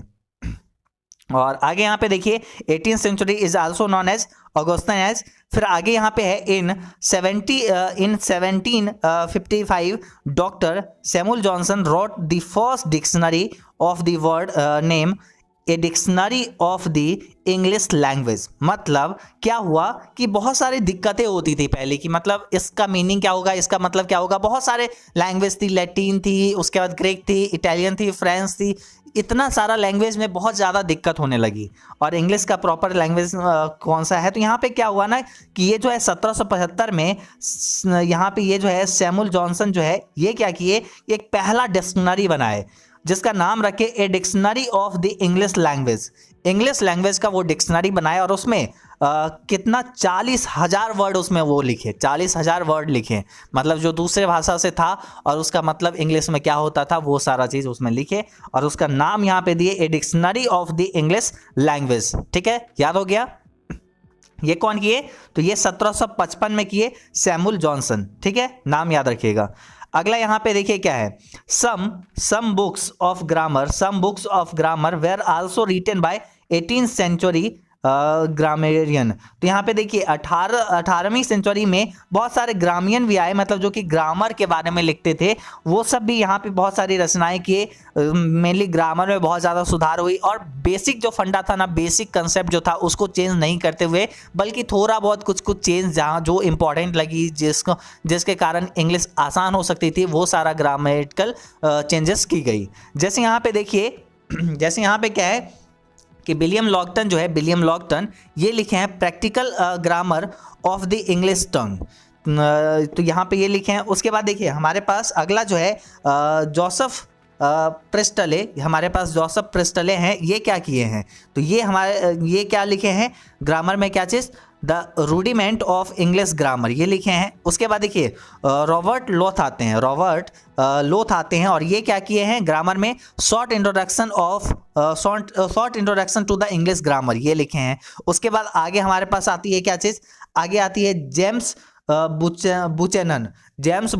तो यहाँ पे ये क्या लिखे हैं, द ब्रिटिश ग्रामर लिखे हैं। उसके बाद देखिए लिंडले, हमारे पास यहाँ पे क्या है, लिंडले मुर्रे यहाँ पे क्या लिखे हैं, इंग्लिश ग्रामर को लिखे हैं। मतलब यहाँ पे बेसिकली देखिए आपके एग्जाम में पूछा जा सकता है कि द ब्रिटिश ग्रामर कौन लिखे हैं, तो आपको याद रखना है कि जेम्स बुचैनन यहाँ पे लिखे हैं। ऐसे आपसे पूछा जा सकता है practical grammar of the English tongue, ये कौन लिखे हैं, तो यहाँ पे इसको लिखे हैं कौन, विलियम लॉक्सटन। तो ये आपको याद रखना होगा। तो इसलिए ये सब इंपॉर्टेंट यहाँ पे सारा चीज आपको कवर अप करवाते जा रहे हैं। तो उम्मीद है सब कुछ आपको समझ में आ गया होगा। अभी हम अगले चैप्टर को शुरुआत करेंगे और अच्छे से सारी चीजों को देखेंगे। दोस्तों अब हमारा यहाँ पे नेक्स्ट जो चैप्टर आ जाती है उसका नाम है English as a world language. अभी तक यहाँ पे सारे चैप्टर्स कंप्लीट करते चल रहे हैं और ऐसे ही आज पूरे अच्छे से यहाँ पे स्टोरी ऑफ इंग्लिश कंप्लीट कर लेंगे। जो हम ठाने हैं कि आज एक ही क्लास में सारे टॉपिक्स को, सारे चैप्टर्स को कंप्लीट कर ले, तो बिल्कुल वो करके दिखाएंगे। और आप लोग को बस बने रहना है, ये नहीं कि जब हम आपके लिए मेहनत करने को तैयार हैं तो मतलब आप पीछे हट जाओ, आप आधा क्लास में छोड़ के चले जाओ, ऐसा नहीं करना है। बल्कि पूरे क्लासेस को अच्छे से देखना है, मेहनत करोगे तभी अच्छा मार्क्स आ पाएगा। तो इसलिए स्टोरी ऑफ इंग्लिश वैसे तो 10 से 12 मार्क्स का सवाल इससे रहता ही है, तो मतलब देखना चाहिए। ऑब्वियसली जब आप एक समरी वगैरह याद करने के लिए उतना मेहनत करते हैं, तो ये जब आप थोड़ा सा देख लेते हैं तो आपका पूरा क्लियर ही हो जाएगा। तो थोड़ा सा मेहनत इधर कर लीजिए। चलिए अभी यहाँ पे बात करेंगे क्या चीज़, English as a world language के बारे में। देखिए हमारे पास पहला जो यहाँ पे क्या है sentence, English is an international और वर्ल्ड लैंग्वेज टुडे। आज इंग्लिश क्या है कि इंटरनेशनल लैंग्वेज बन चुका है, पूरा विश्व का यहाँ पे ये भाषा बन चुका है, वर्ल्ड लैंग्वेज ये बन चुका है इंग्लिश। और ये ऐसा क्यों हुआ, क्योंकि देखो बहुत सारे रीजन है। मतलब हम लोग इतिहास पढ़ते आए हैं किसका, इंग्लिश का, मतलब हिस्ट्री पढ़े हैं इंग्लिश का, गजब है।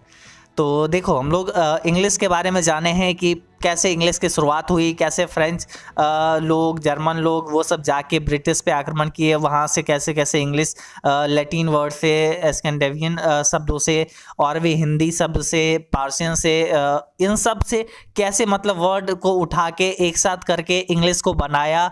और इंग्लिश को धीरे धीरे प्रमोट करते करते आज इंग्लिश एक ऐसा स्टेज पे आ चुका है जहाँ English as a world language use किया जाता है। इंग्लिश एक इंटरनेशनल लैंग्वेज के रूप में यूज़ किया जाता है। इंग्लिश आज वर्ल्ड लैंग्वेज बन चुका है। आज यहाँ पे ये इंग्लिश हो चुका है, इतना बड़ा एक लैंग्वेज हो चुका है इंग्लिश। ऑब्वियसली हिंदी भी बहुत बड़ा है, लेकिन हाँ ये है कि इंग्लिश वर्ल्ड लैंग्वेज हो चुका है। तो चलो यहाँ पे बात करते हैं इसी के बारे में, और बेसिकली इस चैप्टर में तो यही सारा चीज़ पढ़ना है। तो देखिए यहाँ पे जो है it's speaker it has divided into 3 forms, मतलब देखिए इसके जो स्पीकर्स हैं इंग्लिश के वो इसको 3 पार्ट में डिवाइड किए हैं। मतलब speaker it has divided into 3 forms, मतलब यहाँ पे इसके जो स्पीकर हैं मतलब जो बोलने वाले लोग हैं इंग्लिश को, वो बेसिकली 3 पार्ट में डिवाइडेड हैं, वो 3 फॉर्म में मतलब बोलते हैं, इंग्लिश को यूज़ करते हैं। तो सबसे पहला यहाँ पे क्या है, पहला तो कोई ऐसा होता है जो मदर टंग यानी फर्स्ट लैंग्वेज के रूप में उपयोग करता है इंग्लिश का, दूसरा कोई होता है जो सेकंड लैंग्वेज के रूप में उपयोग करता है, तीसरा कोई होता है जो फॉरेन लैंग्वेज के रूप में उपयोग करता है। देखो मदर टंग और फर्स्ट लैंग्वेज ये क्या होती है, मदर टंग और फर्स्ट लैंग्वेज। तो देखो जो व्यक्ति जो कंट्री जो देश क्या करता है कि जब वो पहला मतलब हर एक लैंग्वेज में सबसे पहला प्रायोरिटी अगर कोई एक पार्टिकुलर भाषा को दे रहा है तो वो भाषा उसके लिए मदर टंग हो जाएगी। जैसे भारत की अगर बात करें तो भारत में हिंदी को बहुत ज़्यादा प्रायोरिटी दी जाती है, ज़्यादातर लोग हिंदी बोलते हैं, तो इसलिए यहाँ पे हिंदी हमारी यहाँ पे क्या है, मदर टंग है, मातृभाषा है। फर्स्ट लैंग्वेज हमारा कौन सा है, हिंदी है। उसके बाद मदर टंग क्या होती है समझ गए। उसके बाद देखिए सेकंड लैंग्वेज क्या होती है, इसको समझिए। देखिए हिंदी तो हमारा फर्स्ट लैंग्वेज हो गया, मातृभाषा हो गया, लेकिन इंग्लिश भी हमारे यहाँ पे क्या है, सेकंड लैंग्वेज आती है, द्वितीय भाषा हम लोग इंग्लिश बोलते हैं। क्या चीज़, इंग्लिश हमारा द्वितीय भाषा है, सेकंड लैंग्वेज है, ये आपको याद रखना है। और ये सब चीज़ तो ऑलरेडी आपको पता ही होगा। जो मान लीजिए अभी यहाँ पे क्या है, इंग्लिश के बाद हिंदी के बाद यहाँ पे इंग्लिश का भी इस्तेमाल बहुत ज़्यादा जगह किया जाता है, स्कूल कॉलेजेस, यहाँ तक कि बहुत सारे सेमिनार्स वगैरह होते हैं, ट्रेड होती है, कमर्शियल चीज़ें होती है, बिजनेसेस होती है, तो इन सब में ज़्यादातर जगह इंग्लिश लैंग्वेज यूज़ करते हैं। तो इंग्लिश आज जो है सेकेंड लैंग्वेज के रूप में भारत में है। तो सेकेंड लैंग्वेज का मतलब भी आप समझ गए। फिर उसके बाद फॉरेन लैंग्वेज आ जाती है, मतलब बहुत सारे ऐसे देश हैं जहाँ पे इंग्लिश तो बेसिकली नहीं बोला जाता है ज़्यादा हद तक, बस वो क्या है कि ना वो फर्स्ट लैंग्वेज मानते हैं उसको, मतलब ना वो मदर टंग मानते हैं, ना उसको सेकेंड लैंग्वेज मानते हैं, बस उसको वो बोलते हैं इंग्लिश को एज ए फॉरेन लैंग्वेज के रूप में उपयोग करते हैं। क्योंकि हर देश ज़्यादातर देश इंग्लिश जानता है, इंग्लिश समझ पाता है, तो इसलिए इंग्लिश में सब कंट्रीज बात करती है, मतलब ट्रेड करती है। फॉरेन लैंग्वेजेस है उसके लिए बहुत सारे देशों के लिए, कौन कौन से देश लिस्ट आती है उसके बारे में भी आगे बात करेंगे, सब कुछ समझाएंगे। लेकिन आप बस इतना समझ लो कि फॉरेन लैंग्वेज का मतलब क्या होता है। जैसे अगर मान लो कोई एक कंट्री है जैसे चाइना, ऑब्वियसली इंग्लिश भाषा वहाँ के लोग नहीं बोलते हैं, वहाँ के लोग मंदारियन भाषा बोलते हैं, तो उसके बारे में बात अभी करते हैं कुछ देर बाद। लेकिन देखो वहाँ के लोग वहाँ के जो सरकार है या फिर वहाँ के लोग जो दूसरे देशों के साथ ट्रेड करते हैं या फिर दूसरे देशों में घूमने जाते हैं, तो ऑब्वियसली अगर वो भारत आएंगे चाइनीज़ लोग, अगर भारत आके चाइनीज़ बोलेंगे तो नहीं समझेंगे ना हम लोग, बिल्कुल नहीं समझेंगे। लेकिन वही वहाँ से आके अगर इंग्लिश में बात करें, हमसे बात करें अगर इंग्लिश में या फिर आपसे बात करें इंग्लिश में, तो आप लोग समझ जाओगे। क्योंकि हम लोग समझते हैं इंग्लिश को, थोड़ा बहुत जानते हैं, समझते हैं, तो हम लोग बात कर सकते हैं इंग्लिश में। लेकिन क्या उनका स्थानीय भाषा जो है, जो उनका लोकल भाषा है, जो फर्स्ट लैंग्वेज है, मदर टंग है, मंदारियन भाषा, क्या आप उसको समझ सकते हो? नहीं समझ सकते हैं। बहुत सारे लोग पढ़ते हैं उसके बारे में, अलग से क्लासेस करते हैं चाइनीज़ भाषा के लिए, रशियन भाषा के लिए, तो इस सब भाषा को सीखते हैं, लेकिन हर एक पीपल नहीं सीख के रखता है। तो इसको क्या होता है, फॉरेन लैंग्वेज जो बाहर घूमने के लिए जाते हैं तो उस समय यूज़ वगैरह करते हैं। क्लियर। उसके बाद अब यहाँ पे देखिए क्या है, कौन सी कंट्री कौन से लैंग्वेज किसको फर्स्ट लैंग्वेज मानता है, सेकेंड लैंग्वेज मानता है, उसके बाद फॉरेन लैंग्वेज मानता है इंग्लिश को, इसके बारे में लिस्ट यहाँ पे है।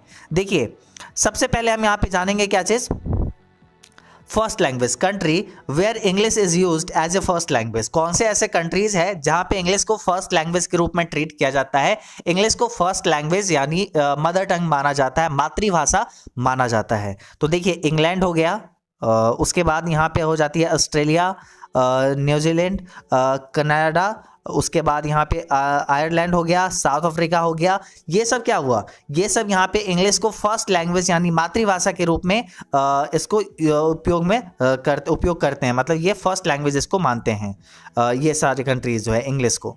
उसके बाद देखिए ये आपको याद रखना है कि कौन से कंट्री फर्स्ट लैंग्वेज में आती है।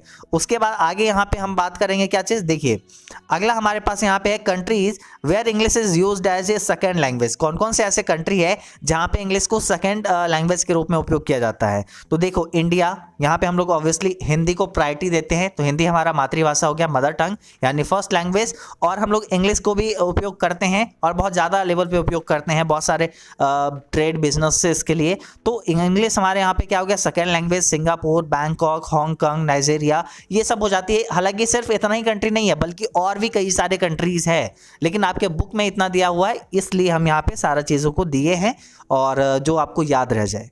उसके बाद देखिए countries where English is used as a foreign language. कौन कौन से ऐसे कंट्रीज है जहाँ पे इंग्लिश को बस फॉरेन लैंग्वेज के रूप में उपयोग किया जाता है, ना ही वो कंट्री उसको फर्स्ट लैंग्वेज मानती है, ना ही उसको सेकेंड लैंग्वेज मानती है, वो डायरेक्टली उसको फॉरेन लैंग्वेज मानती है। तो देखो इंग्लिश को, तो देखो यहाँ पे जैसे चाइना, उसके बाद यूएई, उसके बाद South Africa, Saudi Arabia. South Africa तो फर्स्ट लैंग्वेज मानता है। Saudi Arabia, Iraq, France, Germany, Japan, Russia, ये सब क्या हो गया, ये सब जो है इंग्लिश को क्या मानता है, फॉरेन लैंग्वेज के रूप में उपयोग करता है।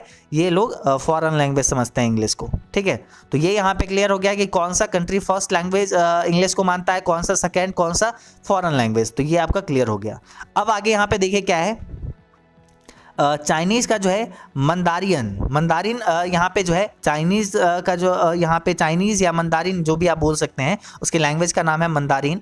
हालांकि हम लोग बोल सकते हैं कि वो व्यक्ति चाइनीज़ बोलता है, तो ऐसा तो यहाँ पे मंदारिन जो है यहाँ पे ये has the largest number of native speaker. मतलब सबसे ज़्यादा बोलने वाला व्यक्ति कौन, मतलब कौन सा ऐसा भाषा है जिसको सबसे ज़्यादा लोग बोलते हैं, तो वो हो जाती है क्या चीज़, मंदारिन यानी चाइनीज़ भाषा। तो इंग्लिश से भी ज़्यादा, हाँ इंग्लिश से भी ज़्यादा।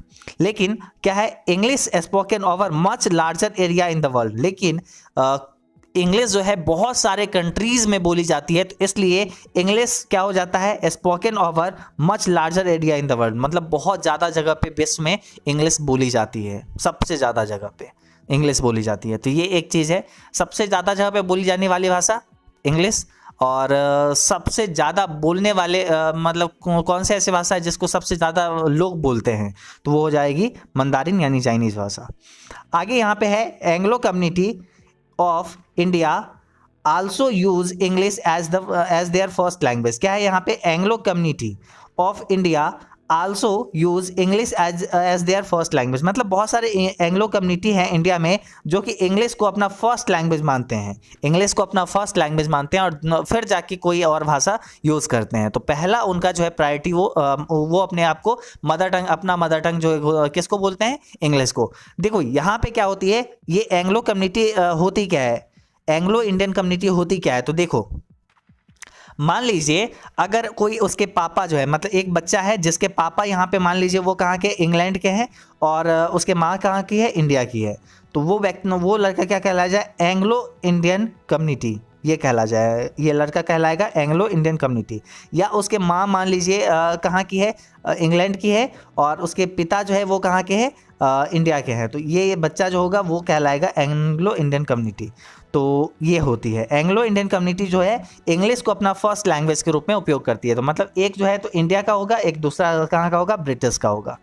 ठीक है, उसके बाद देखिए आगे यहाँ पे क्या है, आगे यहाँ पे बोला जा रहा है English is an international language today. आज जो है इंग्लिश क्या हो गया है, इंटरनेशनल लैंग्वेज बन गया है।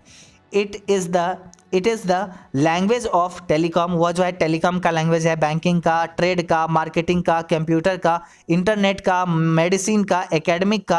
आजकल तो सब कोचिंग क्लासेस में भी बहुत ज़्यादा जगह पे इंग्लिश बोले जाने लगी है। उसके बाद साइंटिफिक राइटिंग का, स्पोर्ट्स का, कोर्ट एंड इंटरव्यूज़ का, ये क्या हो गया, इंग्लिश लैंग्वेज है। तो मतलब यहाँ पे इंग्लिश बहुत ही ज़्यादा इंपॉर्टेंट है और मतलब जानना चाहिए। जब अगर पूरे देश घूमना, मतलब पूरे देश के अलावा और भी कई सारे देश अगर घूमना है तो उस समय इंग्लिश को जानना होगा, ताकि हम दूसरे कंट्री में भी जाके लोगों से बात कर सके। तो इसके लिए इंग्लिश भी जानना होगा। ऑब्वियसली अपना मदर टंग सबसे ज़्यादा प्यारा है, लेकिन उसके साथ में इंग्लिश अब देश दुनिया से कनेक्टेड रहने के लिए, जैसे कि आप जाने इतिहास में क्या क्या हुआ इंग्लिश के साथ भी, कैसे कैसे करके ये भी स्ट्रगल करते हुए इंग्लिश बना। नहीं तो फ्रेंच बहुत ज़्यादा रिप्लेस कर दिया था ऑलमोस्ट इंग्लिश को, धीरे धीरे करके इंग्लिश इतना ग्रोन अप हुआ।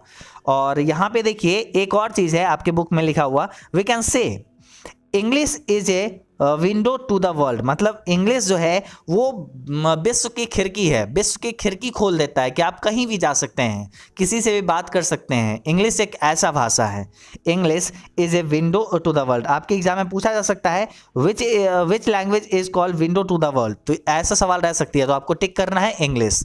ठीक है, अब आगे हम लोग यहाँ पे अगला चैप्टर को अच्छे से अभी देखेंगे, सब कुछ प्रॉपरली देखते हुए चलेंगे, कहीं से कोई दिक्कत नहीं होना है।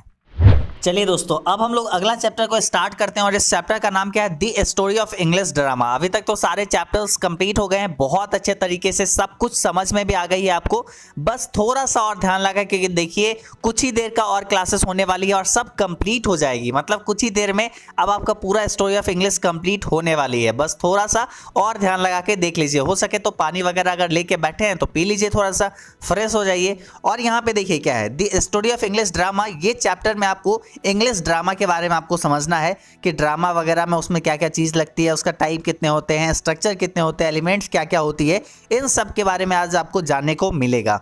चलिए यहाँ पे सबसे पहले हम बात करते हैं क्या चीज़, ओरिजिन के बारे में, ओरिजिन इसका कब हुआ। तो देखिए the word drama comes from Greek word meaning things done and the things it does as with acting. यहाँ पे क्या है, दी वर्ड ड्रामा, ये ड्रामा शब्द जो है ये कहाँ से आया, ये ड्रामा शब्द जो है ये आया कहाँ से, ग्रीक वर्ड से आया, और इसका मतलब क्या होता है, थिंग्स डन। थिंग्स डन मतलब किया गया कार्य, और वो कैसे किया जाता है, things it does as with acting, मतलब वो एक्टिंग के रूप में किया जाता है। इसमें ड्रामा में क्या होता है, कोई भी काम को जो किया जाता है वो उसको एक्टिंग के रूप में किया जाता है, कला के रूप में किया जाता है। अब देखिए आगे यहाँ पे क्या है, ये सब आपको समझना होगा सारा चीज़। और देखिए क्या है, the two words drama and play both are synonyms, but यहाँ पे दो शब्द जो है, एक पहला ड्रामा और दूसरा प्ले, इस दोनों का मतलब जो है सेम ही होता है, ये दोनों समानार्थी शब्द है यानी सिनोनिम्स है। बट लेकिन इन आवर कंट्री, लेकिन हमारे देश में the word drama is more popular than the word play.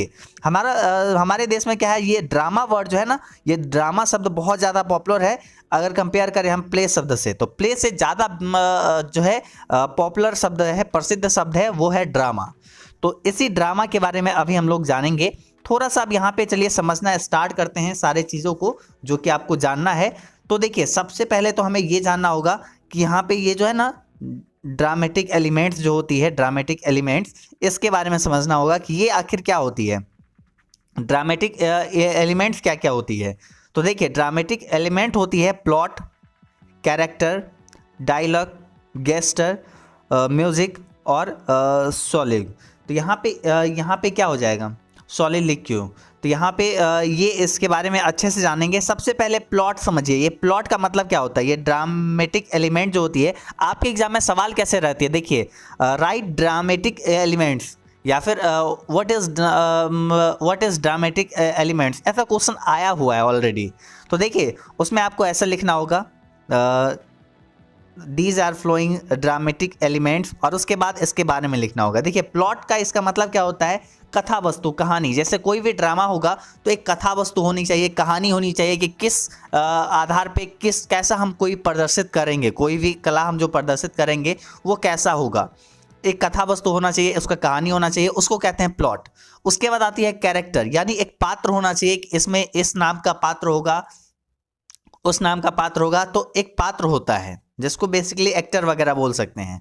उसके बाद डायलॉग होगी, डायलॉग मतलब क्या होती है, संवाद होगा, कुछ वार्तालाप होगा। आप मूवी में देखते होंगे अक्सर बहुत सारा डायलॉग्स होती है, और साथ ही साथ मतलब उससे क्या होता है, एंटरटेन ज़्यादा लोग होते हैं और उससे अट्रैक्ट होते हैं, तो डायलॉग्स होनी चाहिए। उसके बाद एक एलिमेंट और होती है गेस्चर।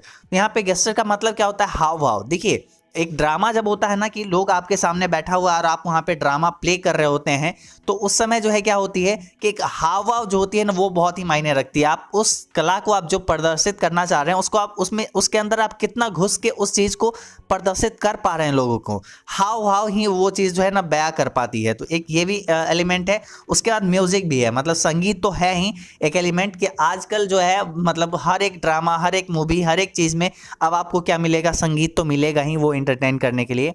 उसके बाद जो है सॉलिलिक्यू जो होती है, इसका मतलब होता है स्वागत भाषण। क्या चीज़, स्वागत भाषण ये होती है। तो यहाँ पे ड्रामेटिक एलिमेंट यहाँ पे ये सारे हैं दो, दो चार, दे छः। ये आप याद कर लीजिएगा, इन सारे को या तो आप मॉर्निंग में उठ कर रट लीजिएगा, जैसा भी करना है। अगर आपको समझ में आ गया सब कुछ तो ठीक है। आगे यहाँ पे देखिए क्या है, ड्रामेटिक स्ट्रक्चर क्या होती है इसको समझिए। ये सब सवाल एग्जाम में आया हुआ है ऑलरेडी, तो आगे भी पूछा जा सकता है। तो देखिए यहाँ पे हमारे पास जो है ड्रामेटिक स्ट्रक्चर हमारे पास क्या हो जाता है, एक्सपोजिशन यहाँ पे सबसे पहला हो जाता है। इसका मतलब क्या होता है, स्पष्टीकरण, स्पष्टीकरण हो जाता है। इसका मतलब क्या होता है, स्पष्टीकरण। फिर होती है कॉम्प्लिकेशंस, मतलब उलझने आती है। सबसे पहले तो स्पष्टीकरण हो गया कि कौन सा पात्र क्या है, कि कौन क्या करेगा, कैसा उसका स्वभाव है। उसके बाद बहुत सारे कॉम्प्लिकेशंस आती है ड्रामा के अंदर, उसका स्ट्रक्चर जो होती है। उसके बाद उलझन आएगी। उसके बाद जो है क्या आएगी, क्राइसिस आएगी, मतलब संकट का समय आएगा, संकट का समय आएगा। उसके बाद आएगा क्या चीज़, डिनोमेंट आएगा। डिनोमेंट आता है, इसका मतलब क्या होता है, षड्यंत्र का उद्घाटन। मतलब कुछ ना कुछ कोई दुश्मन चाल चलेगा या फिर हीरोई कुछ चाल चलेगा, ऐसा होता है ना मूवी वगैरह में। तो उसके बाद ये होता है षड्यंत्र चला जाता है। उसके बाद क्या आती है, उसके बाद आती है कैटास्ट्रोफ। यहाँ पे इसका मतलब क्या होता है, इसका मतलब होता है बड़ी आपत्ति। तो ये जो है ना, उसके बाद मतलब एक तो पहला बार षड्यंत्र चला गया, षड्यंत्र चला तो कुछ ना कुछ आपत्ति तो होगी ही, कुछ ना कुछ मतलब दुर्घटना वगैरह होगी ही, तो वो हुआ। और उसके बाद लास्ट में कंक्लूजन आ जाएगा, यानी निष्कर्ष आ जाएगा। तो ये यहाँ पे ड्रामेटिक स्ट्रक्चर हो जाती है। तो ये भी आप अच्छे से याद कर लीजिएगा। उसके बाद देखिए टाइप्स ऑफ ड्रामा भी होती है। तो चलिए टाइप्स ऑफ ड्रामा को थोड़ा सा समझते हैं। तो देखिए कितने टाइप्स में बांटा गया है। तो देखिए सबसे पहला है क्या चीज़, ट्रेजेडी। तो यहाँ पे ट्रेजेडी का मतलब क्या होता है, इसका मतलब होता है दुखांत नाटक, मतलब दुख से भरी नाटक, उसमें कुछ ना कुछ गम भरा चीज़ रहती है। उसके बाद कॉमेडी होता है, जिसमें सुखांत इसको नाटक कहते हैं, जिसको हंसते हुए हंसाते हुए नाटक बोल सकते हैं। इसमें लोग हंसने के लिए जाते हैं, अक्सर जो भी प्रदर्शित करने वाले पात्र होते हैं वो हंसाते हैं लोगों को। उसके बाद जो है ट्रेगिक कॉमेडी होता है, जिसका मतलब क्या होता है, दुख और सुख इसमें दोनों होता है। एक तो पहला कभी कभी रुलाता है, कभी हंसाता है, कभी हंसाए कभी रुलाए, ऐसी यहाँ पे ये ड्रामा की कहानी है। उसके बाद आगे देखिए क्या है, फार्स। फार्स का मतलब क्या है, प्रहसन या तमाशा बोल सकते हैं, जो पहले बहुत ज़्यादा चलती थी। उसके बाद मेलोड्रामा क्या होती है, ये होता है दुखांत नाटक। मेलोड्रामा और ट्रेजेडी दोनों सेम ही है, इसी टाइप का है, लेकिन थोड़ा सा मीनिंग में चेंज होता है। मेलोड्रामा दुखांत नाटक होती है। उसके बाद जो है क्या है, उसके बाद है मस्क्यो। तो मस्क्यो का मतलब क्या होता है, कठपुतली। तो देखो पहले कठपुतली बहुत ज़्यादा चलती थी, लेकिन अब तो बिल्कुल नहीं है। मतलब पहले बहुत ज़्यादा आप लोग सुने भी होंगे। उसके बाद वन एक्ट प्ले जो होता है, एकांकी नाटक। तो ये यहाँ पे कुछ टाइप्स होती है ड्रामा का। बहुत अच्छे से यहाँ पे सारा चीज़ हम आपको बताए हैं। चलिए आगे बात करते हैं इसके बारे में, ड्रामा के बारे में। देखिए अगर आपको अभी अभी समझ में नहीं आया है कुछ भी चीज़, तो टेंशन मत लेना है, टेंशन नहीं लेना है। यहाँ पे सारा चीज़ जो मतलब बताए हैं, उसका थोड़ा सा बैक करके दोबारा भी आप देख सकते हैं, और अभी आपको सब समझ में आने लगेगी। तो इसलिए निश्चिंत होकर आप देखिए यहाँ पे। The first English tragedy was the first English tragedy was क्या है, गौरबोडक। गौरबोडक जो है हमारे पास पहला इंग्लिश ट्रेजेडी था, मतलब दुखांत नाटक जो था हमारे पास, वो पहला जो था गौरबोडक था। And it was written by, मतलब वो जो है लिखा गया किसके द्वारा, थॉमस सैकविल के द्वारा। थॉमस सैकविल के द्वारा और थॉमस नॉर्थन के द्वारा ये लिखा गया। कौन सा हमारे पास पहला जो है फर्स्ट इंग्लिश ट्रेजेडी जो है वो क्या है, गौरबोडक है। और वो जो लिखा गया थॉमस सैकविल के द्वारा और थॉमस नॉर्थन के द्वारा ये लिखा गया।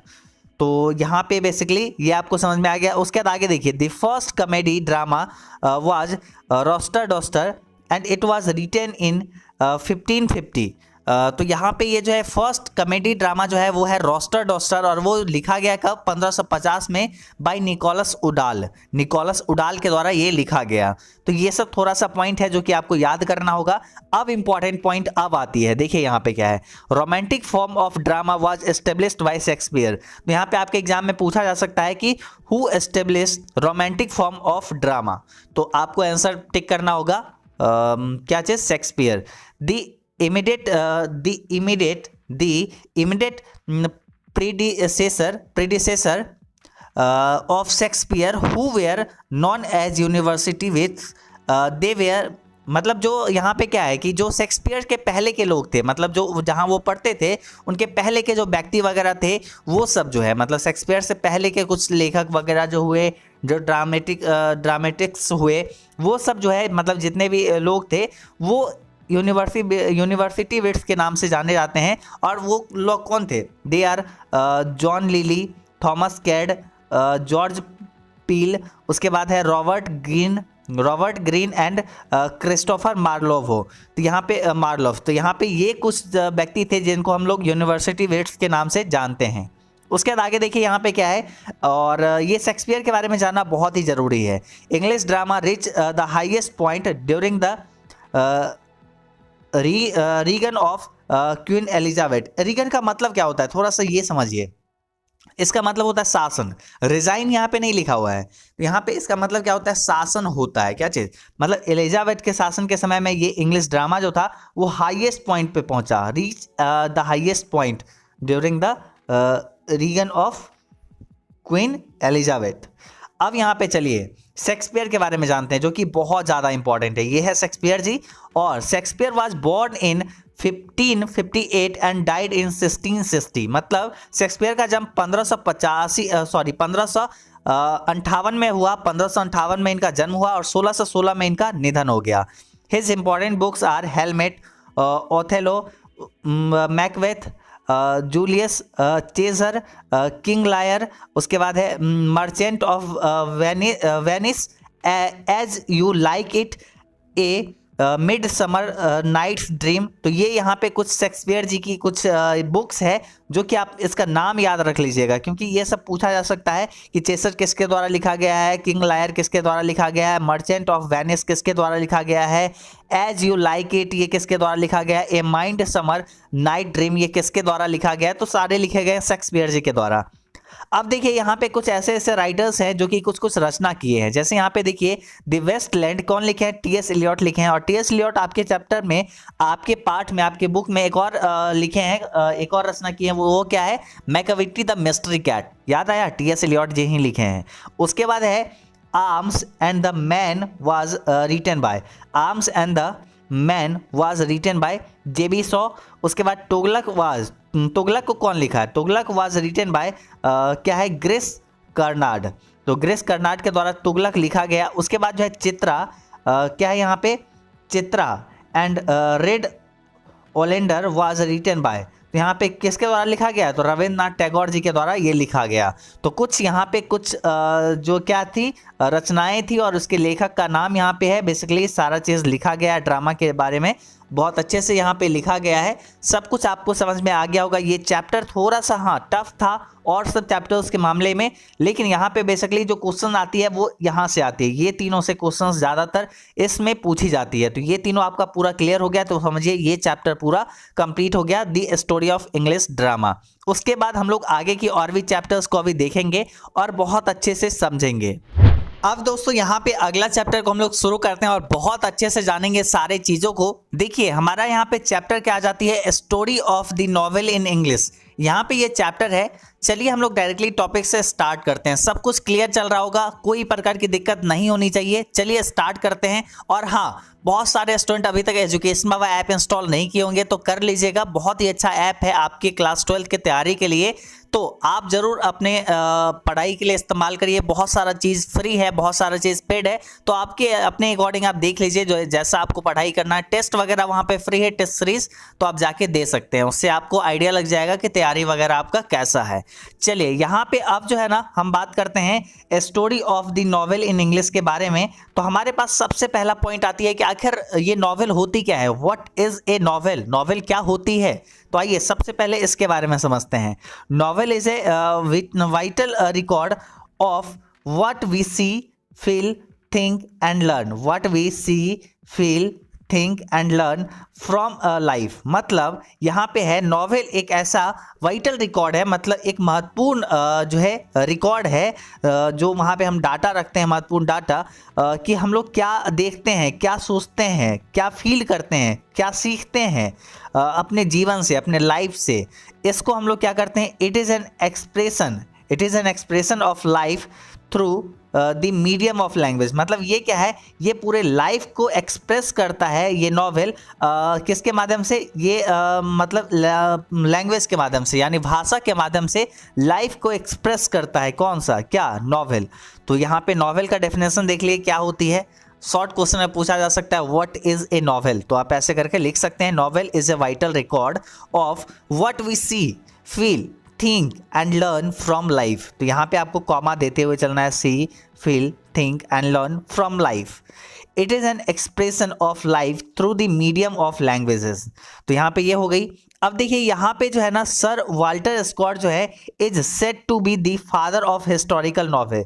यहाँ पे हम नॉवेल के बारे में जान रहे हैं, तो यहाँ पे देखिए ये नॉवेल जो है, हिस्टोरिकल नॉवेल के फादर कौन कहलाते हैं, मतलब ऐतिहासिक नॉवेल जो है, मतलब यहाँ पे उपन्यास जो है उसके फादर कौन कहलाते हैं, तो सर वाल्टर स्कॉट कहलाते हैं। कौन, सर वाल्टर स्कॉट। उसके बाद यहाँ पे जो है बुनियान जो है, Bunyan is said to be the pioneer of modern English. Pioneer क्या होता है, पायोनियर होता है पथ शुरू करने वाला या मार्ग शुरू करने वाला, उसको चलाने वाला। देखिए फादर तो मॉडर्न इंग्लिश का कौन कहलाता है, मॉडर्न इंग्लिश का फादर, जन्मदाता जो कहलाता है वो कहलाता है रिचर्डसन, क्या चीज, फादर ऑफ मॉडर्न इंग्लिश। लेकिन उसको चलाया कौन आगे, तो आगे चलाया Bunyan is said to be the pioneer of modern novel. तो मतलब मॉडर्न नॉवेल को आगे पथ चलाने वाला, शुरू करने वाला, तो वो कौन कहलाता है, बुनियान। तो ये आप अच्छे से याद रखिएगा, ये 3 पॉइंट बहुत ही इंपॉर्टेंट है। आगे यहाँ पे देखिए कुछ पॉइंट्स और है जिसको आपको देखना होगा। पहला यहाँ पे क्या है, मुल्क राज आनंद और राजा Rao and are K Narayan आज are said to be the trio of Indian novel. मतलब यहाँ पे क्या है, राजा मुल्क आनंद, राजा राव और R K Narayan is said to be the trio of Indian novel. Trio का मतलब क्या होता है, ट्रियो का मतलब होता है त्रिमूर्ति, भारत का त्रिमूर्ति, भारत का त्रिमूर्ति कहलाता है किस में, उपन्यास में। इंडियन उपन्यास के त्रिमूर्ति कहलाते हैं मुल्क राज आनंद, राजा राव और आर के नारायण। ठीक है, तो ये आप याद रख सकते हैं। आगे यहाँ पे देखिए क्या है, the first Indian novel in English was Rajmohan wife. मतलब फर्स्ट जो है हमारे पास क्या है, इंडियन नॉवेल जो है जो कि इंग्लिश में लिखा गया वो क्या था, राजमोहन वाइफ।